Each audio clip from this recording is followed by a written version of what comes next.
तो दोस्तों स्वागत है आपका अपने YouTube चैनल आउटलाइन क्लासेस पर। मैं राजेश गोला एक बार फिर आपकी सेवा में हाजिर हूँ। तो दोस्तों जैसे कि लेखपाल का हमारा हिंदी का प्रैक्टिस सेशन चल रहा था, अभी तक मैंने आपको 4 से 5 टॉपिक आपको टॉपिक वाइज कराए थे। जैसे लिंग वचन हुआ और तत्सम तद्भव हुए या फिर संज्ञा सर्वनाम हुआ, ये मैंने सब क्या कराए थे दोस्तों, टॉपिक वाइज कराए थे। ठीक है, आज जो मैं कराने वाला हूँ आपको लेखपाल के लिए स्पेशल कराने वाला हूँ। क्या लेखपाल के लिए स्पेशल मतलब क्या है कि 25 इसमें क्वेश्चन होने, कितने इसमें 25 क्वेश्चन होने हैं और ओनली 10 मिनट के अंदर। ठीक है, 10 मिनट में पूरी क्लास हो जाएगी। डेली के 25 क्वेश्चन लेकर आऊँगा, मिक्स वाले, सब एक से एक विंदाज क्वेश्चन होगा हिंदी का। जिस तरीके से मैंने आपकी लेखपाल की सीरीज चल रही ग्रामीण परिवेश वाली, उसी तरह से इसके लेके आने वाला हूँ। ठीक है, दोनों सब्जेक्ट चल रहे हैं, हिंदी और ग्रामीण परिवेश। 25 क्वेश्चन है, जो कि 25 ही आने, तो आपको बहुत अच्छे से इसकी प्रैक्टिस करनी है दोस्तों। 1 से 2 बार जरूर देखना और क्वेश्चन आंसर जरूर मेरे साथ देना है। ठीक है, आंसर आपके लिए जरूर आनी चाहिए मेरे कमेंट बॉक्स में, मेरे साथ साथ जैसे मैं चल रहा हूँ ऐसे मेरे साथ चलिए। ठीक है दोस्तों, और लास्ट में जरूर काउंट करके बताना कितने आपके सही हुए। ठीक, अपनी तैयारी को परखिए, क्योंकि सबसे मेन देखो, कोई भी चीज़ सीखना जरूरी नहीं होता है, उससे ज़्यादा जरूरी होता है उसको इम्प्लीमेंट करना। सीखना तो चलो सीख लिया, इम्प्लीमेंट कैसे करोगे? संधि विच्छेद सीख रखे हैं तुमने, इम्प्लीमेंट कैसे करोगे? जब तक प्रैक्टिस नहीं करोगे कुछ नहीं करोगे। ठीक है, तो दोस्तों शुरू करते हैं आज की क्लास। और एक चीज़ हमेशा ध्यान रखना दोस्तों, पिता की फिक्र को फक्र में बदलना है। क्या दोस्तों, जो फिक्र है ये, इसमें से आपको सिर्फ क्या हटाना है? सिर्फ आपको क्या हटाना है? ये ई की मात्रा हटानी है। समझ में आ रहा? इस ई की मात्रा को हटाने के लिए कितनी रातें काली करनी पड़े, इसको आपको पता भी नहीं है। ठीक है, इस ई की मात्रा को अलग करना है, तो इसका मतलब फिक्र को फक्र में बदलना है। ठीक है, तो शुरू करते हैं आज का पहला क्वेश्चन। चलिए, तो दोस्तों पहला क्वेश्चन है, आजन्म शब्द में समास है। आपको बताना है आजन्म जो शब्द है इसमें कौन सा समास है? बहुव्रीहि समास, द्वंद्व समास, या फिर अव्ययभाव समास, या फिर कर्मधारय समास। तो आपको बताना है दोस्तों आजन्म में कौन सा समास है। दोस्तों मैंने समास का टॉपिक पढ़ा भी रखा है। फिलहाल इसमें कौन सा है? अव्ययभाव समास है। क्यों? क्योंकि आ क्या है? आ क्या लिख रखा है दोस्तों? आजन्म। तो ये जो आ है ये किसका काम कर रहा है? उपसर्ग का काम कर रहा है। ठीक है, अव्यय का काम कर रहा है। क्या? उपसर्ग का काम कर रहा है, तो इसलिए क्या है? अव्ययभाव समास। ठीक, आगे देखते हैं। अमर शब्द का विलोम होगा। अगर मैं बात करूं अमर शब्द का विलोम क्या होगा? मृतक होगा, मृत्यु होगा, मरण होगा, मर्त्य होगा। ये होती है प्रैक्टिस, क्योंकि आप जानते हो मृतक भी होता है, मृत्यु भी होता है, मरण भी होता है, मर्त्य भी होता है, सब सेम से शब्द है। अब आपको बताना है कि अमर का विलोम शब्द कौन सा होगा। तो दोस्तों कौन सा? अमर का होता है मर्त्य। कभी मृत्यु लगा दो, क्या होता है? मर्त्य। ऑप्शन नंबर डी ठीक है इसका आंसर। ठीक है, आगे देखते हैं। सिखी का पर्यायवाची शब्द क्या है? आपको बताना है जो सिखी शब्द है ये, इसका पर्यायवाची शब्द क्या है? शिखायुक्त, मयूर, बुलबुल, या फिर बैल। क्या दोस्तों सिखी का पर्यायवाची? सिखी किसको कहते हैं? मोर को कहते हैं। तो क्या हो जाएगा दोस्तों? मयूर। एक चीज याद रखना, अगर आपसे पर्यायवाची तत्सम में पूछा है, अगर आपसे पर्यायवाची तत्सम में पूछा है ना, तत्सम में पूछा है, तो आपको आंसर भी किस में देना है? तत्सम में देना है। ठीक है, किस में देना है दोस्तों? तत्सम में देना है। आगे देखते हैं, तो क्या आंसर हो जाएगा इसका? Option number B. आगे देखते हैं, निम्नलिखित शब्दों में से कौन तत्सम शब्द कौन सा है? आपको बताना है निम्नलिखित शब्दों में तत्सम छांटना है। ठीक है, तो जत्था है, वापसी है, थोड़ा है, या फिर अग्नि है। आपको बताना है तत्सम कौन सा है। तत्सम कौन से होते हैं? वे शब्द जो हिंदी में संस्कृत से बिना परिवर्तन हुए या फिर थोड़ा बहुत परिवर्तन हुए आ जाते हैं, उनको तत्सम कहते हैं। ठीक है, तो यहाँ पर आंसर कौन सा होगा? अग्नि। अग्नि क्या है? एक तत्सम शब्द है। ठीक है, तो ऑप्शन नंबर डी ठीक होगा। आगे देखते हैं, परमार्थ का संधि विच्छेद क्या है? परमार्थ का संधि विच्छेद क्या है? परम प्लस अर्थ, पर प्लस अर्थ, पर प्लस अर्थ, या फिर परम प्लस अर्थ। तो दोस्तों क्या होगा? परमार्थ का परम प्लस अर्थ। 5 का ए ठीक आंसर। ठीक है, आगे देखते हैं, जिस स्त्री के पुत्र और पति न हो, इस वाक्य के लिए एक शब्द निर्माण है। मतलब आपको बताना है 1 वर्ड इसमें। ऐसा एक शब्द बताओ उस स्त्री के लिए प्रयोग होता हो जिसकी कोई स्त्री के पुत्र ना हो, ना कोई पति हो। ठीक है, तो अवीरा, अवला, असहाय, या अकेल्या। तो क्या हुआ दोस्तों इसका? जो इसका होता अवीरा, अवीरा उस स्त्री को कहते हैं जिसका ना कोई पुत्र होता है ना ही पति होता है, अवीरा। आगे देखते हैं, अंगूठा दिखाना मुहावरे का अर्थ क्या है? अंगूठा दिखाना मुहावरे का अर्थ क्या है? सहमत होना, धोखा देना, जीत जाना या फिर उत्तीर्ण होना। तो आपको बताना है अंगूठा दिखाने का क्या अर्थ होता है दोस्तों? इसका अर्थ होता है धोखा देना। आपको देखा होगा, कहते हैं अंगूठा दिखाते हैं, तो उसका क्या होता है? धोखा देना, कि मना कर दिया, कैसे ने तो दिया, अंगूठा दिखा दिया। तो आंसर क्या हो जाएगा? बी ऑप्शन ठीक हो जाएगा। आगे देखते हैं, सही विकल्प का चयन करें जो शुद्ध वाक्य है। सही विकल्प का चयन करें जो शुद्ध वाक्य है, मतलब शुद्ध वाक्य आपको छांटना है चार ऑप्शनों में से। तुम तुम्हारा काम करो, गलत है। तुम का काम करो, गलत है।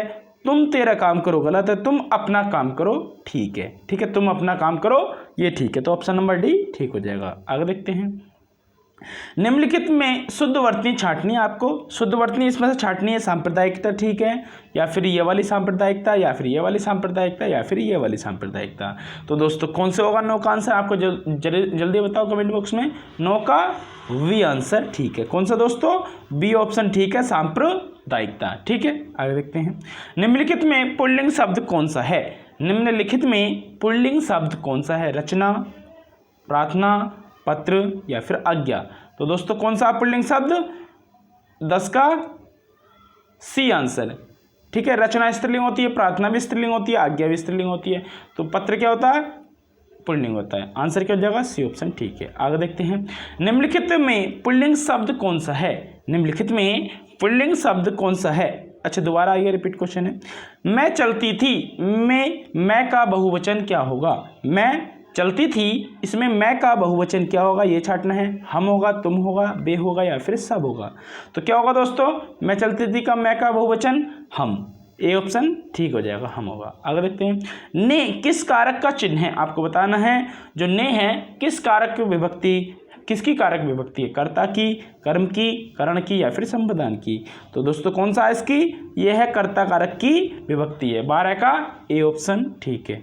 आगे देखते हैं, बच्चा गया इस वाक्य में प्रयुक्त काल पहचाने। आपको बताना है बच्चा गया इस वाक्य में प्रयुक्त काल पहचानना है कि बच्चा गया किस काल का है? सामान्य भूतकाल का, पूर्ण भूतकाल का, भविष्यत काल का या फिर सामान्य वर्तमान काल का। तो आपको बताना क्या है दोस्तों? सामान्य भूतकाल का। बच्चा गया सामान्य भूतकाल का वाक्य है। आगे देखते हैं, निम्नलिखित अनेकार्थी शब्द का दूसरा अर्थ बताइए। निम्नलिखित अनेकार्थी शब्द का दूसरा अर्थ बताइए, मतलब अज और अजन्मा का एक अर्थ बताना है कि किसके लिए प्रयोग होते हैं। आपको बताना है निर्भीक के लिए, आजन्म के लिए, आजीवन के लिए या फिर ईश्वर के लिए।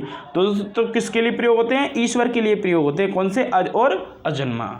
आगे देखते हैं, हिमबान का पर्याय है, मतलब हिमबान का पर्यायवाची आपको बताना है कि हिमबान का पर्यायवाची कौन सा? हिमवर्षा, हिमाद्री या फिर हिममानव। तो क्या होगा दोस्तों? इसका होगा हिमाद्री। हिमबान का क्या है? हिमाद्री इसका पर्यायवाची शब्द है। आगे देखते हैं, द्वंद्व समास में कौन सा पद प्रधान होता है? द्वंद्व समास में कौन सा पद प्रधान होता है? पूर्व पद, उत्तर पद, दोनों पद प्रधान होते हैं या फिर कोई तीसरा पद प्रधान होता है? ये आपको बताना है। इधर थोड़ा कट रहा था, अब ठीक है। तो कौन सा होगा दोस्तों? 16 का सी ऑप्शन होगा। दोनों पद इसमें क्या होते हैं? प्रधान होते हैं। आगे देखते हैं, तथापि शब्द का संधि विच्छेद क्या होगा? तथापि शब्द का संधि विच्छेद क्या होगा? तथ प्लस अपी होगा, तथा प्लस पी होगा, तथा प्लस अपी होगा या फिर कोई नहीं होगा। तो 17 का क्या आंसर होगा? तथापि का तथा प्लस अपी। सी ऑप्शन इसका यहाँ पे ठीक होगा। ये तथापि ठीक है, ये तथापि है। आगे देखते हैं, 100 वर्षों का समूह वाक्य के लिए एक शब्द बताना है आपको। 100 वर्षों के समय के लिए क्या प्रयोग किया जाता है? एक शब्द, मतलब वन वर्ड आपको बताना है। ठीक है, 18 का ए शताब्दी है, दशक है, सहस्त्र है या फिर कोटि है। तो क्या होता है दोस्तों 100 वर्षों का समय? इसका होता है शताब्दी। ऑप्शन नंबर ए ठीक हो जाएगा। दोस्तों इसी प्रकार से हमको डेली के 25 क्वेश्चन प्रैक्टिस कराने वाला हूँ, बहुत दमदार वाले, और ग्रामीण परिवेश के 25 क्वेश्चन हमारे चल रहे हैं। बायो की सीरीज अभी मैंने रोक दिया आपको, तो कुछ दिन के लिए थोड़ी टाइम की दिक्कत है, बायो की सीरीज भी शुरू करेंगे। ठीक है, तो दोस्तों क्या आंसर हो जाएगा इसका? ए ऑप्शन ठीक है। लंगोट का तत्सम शब्द है। लंगोट का तत्सम शब्द क्या है? लिंगोटा, लगोटा, लिंगपट या फिर लगूड़ियष्टि। तो दोस्तों लंगोट का तत्सम शब्द बताना है आपको। लिंगपट क्या होगा दोस्तों? लिंगपट इसका तत्सम शब्द होगा। अगर दोस्तों आपको थोड़ी सी भी अगर आपको इससे बहुत फ़ायदा मिल रहा है तो प्लीज़ इसका शेयर जरूर कर देना, एक बार स्टेटस पे लगा देना प्लीज़, आपसे रिक्वेस्ट है। ठीक है, आपका इतना तो बनता ही है कि मैं इतने अच्छे अच्छे क्वेश्चन लेकर आ रहा हूँ आपके सामने, थोड़ा सा इतना तो काम कर सकते हैं कि एक दिन स्टेटस पर लगा सकते हैं। ठीक है, आगे देखते हैं। भूगोल का विपरीतार्थक शब्द क्या है, मतलब आपको बताना है भूगोल का विलोम शब्द क्या है। इतिहास है, अंतरिक्ष है, ध्रुवगोल है या फिर खगोल है। तो भूगोल का क्या होगा दोस्तों, इसका होगा खगोल आंसर। ठीक है, डी ऑप्शन ठीक है। आगे देखते हैं। निम्न में से किस शब्द की वर्तनी सही है, निम्न में से किस शब्द की वर्तनी सही है। समधि या फिर सन्निधि, सन्निधि या फिर सन्निधि। तो कौन सा आंसर होगा इसका, आपको 24 का बताना है, 24 का सी आंसर, सन्निधि ये वाला। ठीक है, सी ऑप्शन ठीक है। दोस्तों ये दो क्वेश्चन जो बीच में छूटे हैं ना, 21, 22, 23, तो दोस्तों ये जो पैराग्राफ के क्वेश्चन थे, पैराग्राफ में यहाँ पे लेकर आया हूँ क्योंकि यहाँ आपको एक साथ में दिखा नहीं सकता था, इसलिए नहीं लेकर आया हूँ। ठीक है, तो पैराग्राफ के क्वेश्चन तो आप वैसे भी कर लेते हो, वरना अगर आप कहोगे तो मैं जरूर ले आऊँगा। कमेंट बॉक्स में बताना, एक साइड में लगा दूंगा, बाकी साइड में क्वेश्चन लगा दूंगा। ठीक है, तो आपको जरूर बताना है। आगे देखते हैं। लास्ट क्वेश्चन आज का। आंख न दीदा कड़े काले कशीदा, लोकोक्ति का सही अर्थ बताना है। आंख न दीदा काले कशीदा, तो 25 का क्या आंसर होगा बताइए। बहुत निपुण होना, साधन न होने पर भी काम कर लेना, सर्वथा अयोग्य होना, योग्यता न रहने पर भी काम करने की शेखी भरना। तो क्या होता है दोस्तों इसका 25 का डी। देखो आंख न दीदा काले कशीदा, मतलब योग्यता भी नहीं है और काम करने की शेखी भी बखान रहा है। ठीक है, जैसे कहते हैं ना कि तैयारी भी है नहीं और कह रहा है कि मैं एग्जाम टॉप कर जाऊंगा। बेटा टॉप नहीं होता, ये कंपटीशन है, अच्छे डूब जाते हैं। तो इसमें मेहनत करने वाले लगातार मेहनत करो। ठीक है दोस्तों, तो आज का हमारा यही प्रैक्टिस सेट था, इतना ही। दोस्तों आपको कैसी लगी क्लास आपको ज़रूर बताना। और हाँ, एक सेकंड रुक जाइए, अभी जाइए मत, मैं थोड़ा सा जानकारी दे दूँ आपको।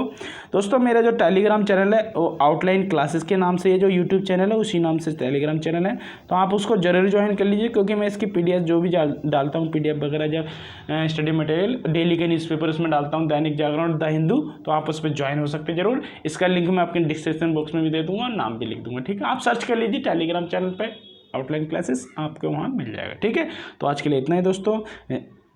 अच्छा लगा हो तो ज़रूर शेयर करना। जय हिंद, जय भारत।